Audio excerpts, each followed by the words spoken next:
Bonjour, c'est Thibault Lambert et vous écoutez Code Source, le podcast d'actualité du Parisien. Au mois de septembre, l'Agence nationale de sécurité du médicament a annoncé de nouvelles mesures d'ici la fin de l'année pour mieux encadrer l'utilisation du tramadol, l'opioïde le plus prescrit en France. Ce médicament contre la douleur très efficace présente des effets indésirables très dangereux. Pris à haute dose et pendant trop longtemps, il crée de l'accoutumance et une forte dépendance. Diane Watrelot, 34 ans, a consommé du tramadol pendant 10 ans pour soulager des douleurs insupportables liées à une maladie neurologique. Elle a mis des années à comprendre qu'elle était devenue totalement accro à ce médicament. Diane Watrelot raconte son histoire dans Code Source au micro de Barbara Gouy.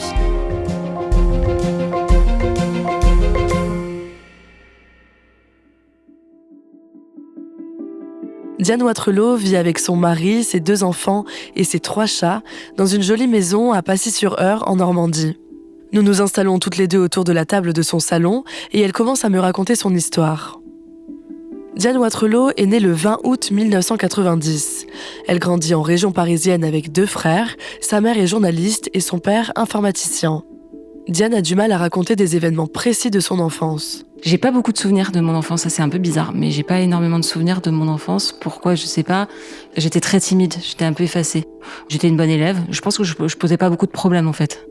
Il y a quand même un épisode de son adolescence dont elle se souvient très bien. C'est en 2004, lorsqu'elle a 14 ans, elle visite avec ses parents un terrain pour construire leur maison familiale. C'est à ce moment-là où j'ai commencé à avoir des douleurs au niveau du cou. Je me rappelle, j'avais des décharges électriques au niveau du cou et ça arrivait jusqu'à l'œil. Je me mettais pas du tout de mots, mais c'est à ce moment-là que j'ai commencé à avoir ces premières douleurs. Et c'était de temps en temps, c'était pas du tout tous les jours. Donc après, on a commencé quand même avec ma maman à chercher, parce que c'était quand même si c'était de temps en temps, c'était quand même handicapant. J'ai l'impression vraiment d'avoir des décharges électriques au niveau des dents, donc on allait voir des dentistes, on m'a aussi enlevé des dents, on m'a limé les dents, enfin voilà. Malgré ses douleurs, Diane commence à faire souvent la fête vers la fin du lycée. Elle se fait beaucoup d'amis et elle rencontre un homme dont elle tombe amoureuse, Xavier.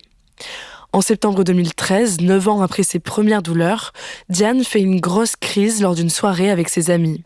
J'en avais pas parlé à Xavier de ces douleurs de temps en temps, donc là ça recommence, sauf que là je vois que c'est pas possible, c'est-à-dire que je peux pas prendre sur moi et ça ne s'arrête pas. Et j'arrive pas à continuer à faire la soirée avec les autres. Et là je vois qu'il y a quelque chose qui ne va pas. Donc je dis à Xavier qu'on doit rentrer et effectivement ça a été une horreur, un enfer toute la soirée Xavier a dû appeler les pompiers et le problème c'est que ça s'est pas arrêté, c'est-à-dire qu'à partir de ce soir-là, tous les soirs, ça a recommencé. Et je savais pas ce que j'avais.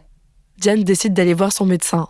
Il n'a toujours pas de réponse sur l'origine de ses crises, mais il lui prescrit un opioïde pour calmer la douleur, le tramadol. Je sais pas ce que c'est le tramadol parce que je n'ai jamais pris d'antidouleur autre que du Doliprane, voilà.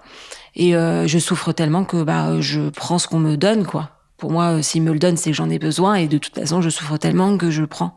Et ça me met dans un monde un petit peu à part, un nuage de coton, donc ça me fait, même si ça m'enlève pas ma douleur, ça me permet un petit peu de m'évader La douleur est encore trop intense et le médecin de Diane augmente ses doses de tramadol. Elle ne voit plus ses amis, elle ne mange plus et perd une 15aine de kilos. Elle arrête ses études et en septembre 2014, 1 an après sa première grosse crise, les médecins lui diagnostiquent une algie vasculaire de la face, une maladie neurologique rare et extrêmement douloureuse. Alors à partir de ce moment-là, déjà, donc je sais ce que j'ai. Mais je savais même pas ce que c'était moi l'algie vasculaire de la face parce qu'à l'époque on n'en parlait pas. Donc déjà je sais ce que j'ai. Je me rappelle, j'envoie un message à mon mari, je lui dis que j'ai l'algie vasculaire de la face. Je sais même pas ce que j'ai, mais je suis contente de savoir.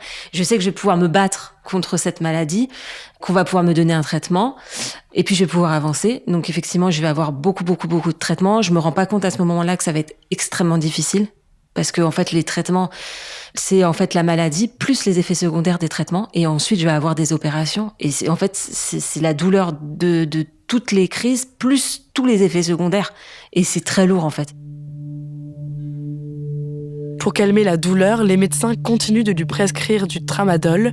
Elle ne reçoit jamais d'avertissement sur le fait que ce médicament peut être addictif. On prescrivait, c'est-à-dire que le tramadol était sur la liste au même titre que l'Epitomax, l'Imiject, les autres traitements pour ma maladie. Il y avait tramadol, quoi. Et on m'a jamais dit, par contre, le tramadol, c'est quand même bizarre votre consommation. Jamais. Pourtant, j'ai déménagé, j'ai fait plusieurs neurologues, voilà. On me l'a jamais dit, jamais. Quand j'oubliais un médicament, j'avais des signes de manque, mais je mettais pas le mot dessus. C'est des douleurs dans tout le corps, c'est du chaud-froid, la transpiration, vraiment grande transpiration, l'impression que j'ai des pics dans tout le corps.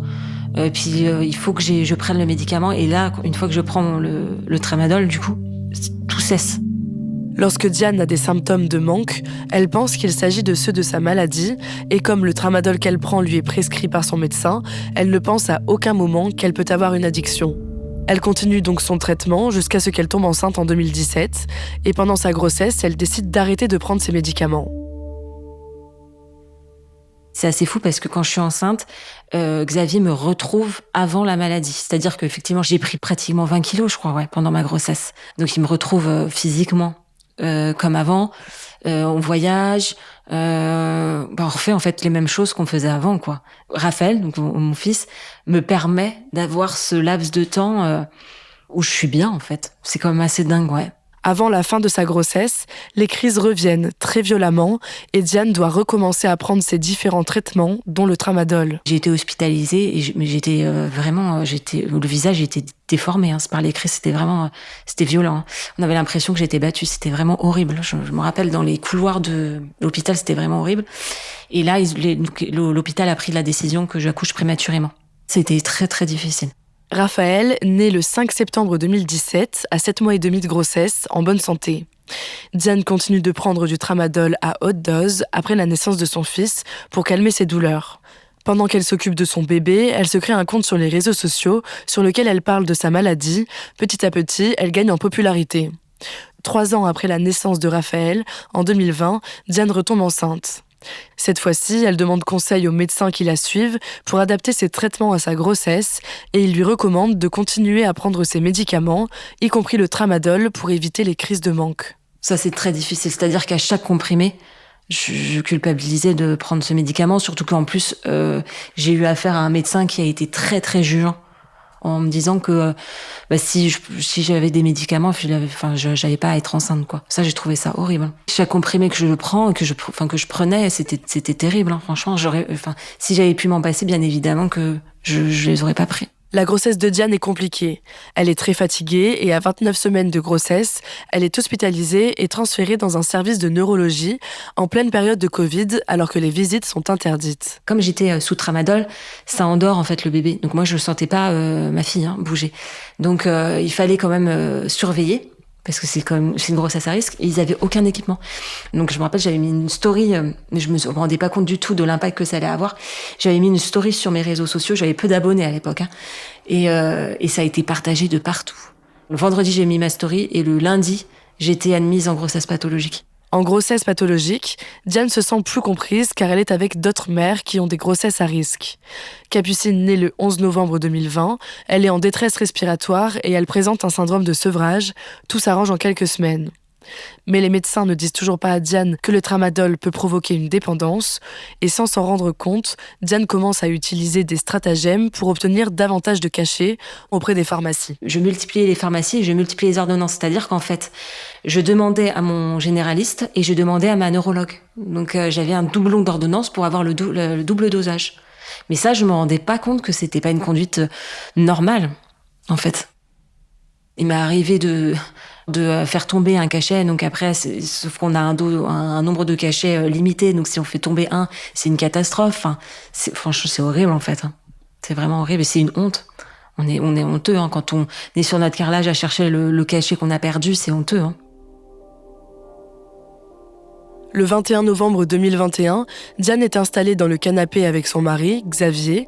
Ils regardent un épisode de l'émission d'investigation sur M6, Zone interdite, qui s'intitule « Médicaments, alcool, ces drogues légales qui détruisent les familles ». On regarde ensemble et je me reconnais.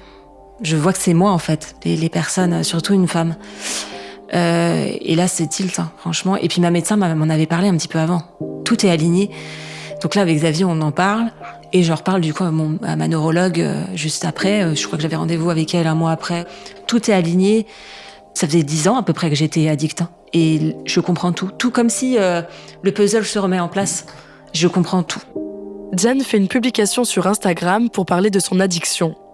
Elle se rend compte qu'elle n'est pas la seule dans ce cas-là. Je pensais être seule. C'est ça qui est hallucinant. Je pensais être toute seule. Et je pense que chaque personne pense être toute seule. Mais en fait, non. Il y a des adolescents, il y a des mères de famille, il y a des pères de famille. Je reçois des témoignages de personnes où je suis la première personne à qui ils en parlent. C'est-à-dire que le conjoint ne sait pas. Les parents ne savent pas. J'ai reçu des témoignages de personnes, ça m'a bouleversée vraiment. Et des milliers de témoignages, que ce soit sur Instagram, sur TikTok, c'est trop tabou et j'ai perdu 10 ans. Ouais. Parce que personne n'a en parlé, parce que personne n'en parle en fait. Diane commence l'écriture d'un livre pour revenir sur les différentes étapes de son addiction. Et ses médecins décident de l'hospitaliser pour qu'elle fasse une semaine complète de sevrage au tramadol. Et du coup, vraiment, c'est un mélange. C'est-à-dire que je suis très heureuse parce que je me dis, quand je sors de l'hospitalisation, c'est fini et j'ai plus rien. Ça va être une semaine, mais d'un autre côté, j'ai peur d'avoir plus rien. Ça fait 10 ans que je prends du tramadol. J'ai peur de pas réussir. J'ai peur d'avoir plus rien, mais j'ai hâte. Donc c'est un mélange de tout. Et ça va être difficile. Diane fait de grosses crises de manque, mais elle réussit à ne pas prendre de tramadol de la semaine. Quand elle rentre de l'hôpital, une lettre des services sociaux l'attend. Une femme qui la suit sur les réseaux sociaux les a alertés car elle estime que Diane ne peut pas être une bonne mère en raison de sa maladie. Diane est seule chez elle à ce moment-là, il lui reste un peu de tramadol dans ses placards et elle replonge dans son addiction. Plusieurs semaines après avoir reçu ce courrier, les services sociaux font savoir à Diane qu'ils n'ont rien à lui reprocher. En parallèle, Diane continue son combat contre sa dépendance au tramadol et en faisant des recherches pour son livre, elle découvre qu'il existe des structures spécialisées, des centres de soins d'accompagnement et de prévention en addictologie, les XAPA. J'aurais jamais connu le XAPA si je n'avais pas écrit mon livre. Faut quand même se le dire. C'est-à-dire que l'équipe qui me suit, autant en neurologie, c'est génial, autant en addicto, là où j'étais suivie, c'était une catastrophe. Je leur disais quand même que j'avais peur de mourir, etc. Et donc, je suis allée au XAPA. Je connaissais pas, j'étais perdue, je prends rendez-vous. Et là, quand j'y suis allée, donc au départ, c'est une psychologue qu'on va voir. Et j'ai été entendue, écoutée. Et puis, à la fin du rendez-vous, elle me donne un petit peu ce qu'elle pense être le mieux pour moi. Et elle me dit, est-ce que ça vous va? Et ça, c'était la première fois qu'on me disait ça. De me demander si ce qu'on a prévu pour moi me convient. Et ça, j'ai trouvé ça super. Après avoir vu une psychologue, Diane voit une addictologue. C'est elle qui me dit que le mieux pour moi, il y a 2 sortes de substituts, c'est la buprenorphine. Elle m'explique comment on va procéder, c'est-à-dire qu'on arrête complètement le tramadol et le lendemain, on prend le substitut. Alors, ça me fait peur parce que je me dis je vais retomber comme la dernière fois, ça va être compliqué, mais elle me dit vous aurez pas le temps d'avoir des signes de manque et ce qui va être difficile, c'est de trouver le bon dosage. Si vous êtes en manque, on augmente, etc. C'est cette période-là qui est pas facile, mais vous allez voir, on sera là. Et ça, c'est ce qui est dingue, c'est que oui, ils ont été là. J'ai une infirmière qui m'appelait tous les jours.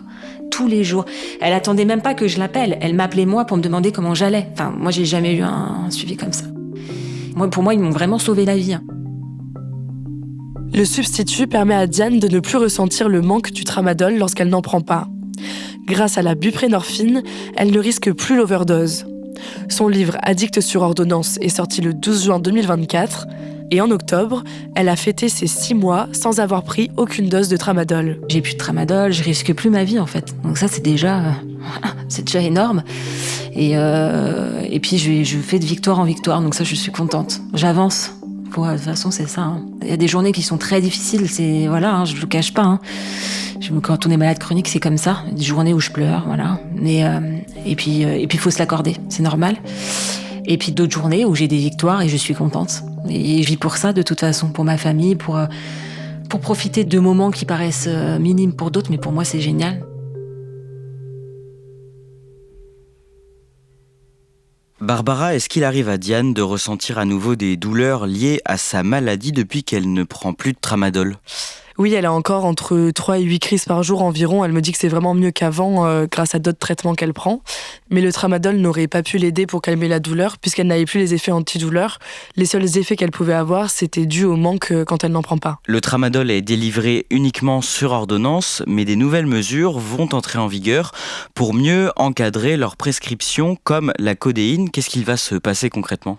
À partir du 1er décembre, le tramadol et la codéine devront être prescrits sur une ordonnance sécurisée. C'est une ordonnance qui ne peut pas être falsifiée.